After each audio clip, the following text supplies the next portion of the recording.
Osnovno je da kada u jednu sredinu dođete, da je važno da prihvatite određen kod koji ta svaka sredina ima. Znači, ako se radi o nekom uređenom društvu, a u takva društva obično migrira se, to je važno, znači jezik, komunikacija, ali isto tako je važno da imate mogućnost, samostalnost da isijavate svoj neki identitet. Ali to je prosto jedan fair play. Mislim, meni nikad nije jasno da neko živi u nekoj sredini, a ne poštuje one osnovne pravila. Recimo, živite u nekoj zemlji i ne znate jezik te zemlje. To mi ne ide. Ne priliči se, da.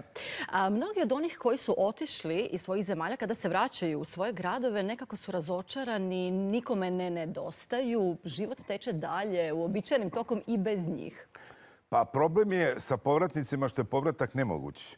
Dakle, nije u pitanju to da oni kada se vrate na mesto gde su živjeli, otkriju da to nije to mesto. Pre svega, nisu oni koji su tada tamo živjeli. Dakle, mi se ne možemo pre svega vratiti u životno doba u kojem smo bili. I to je taj osnovni problem sa nemogućnošću povratka, što je na kraju krajeva jasno još od Heraklita koji je rekao da je nemoguće 2 puta ući u istu vodu, to jest u istu reku.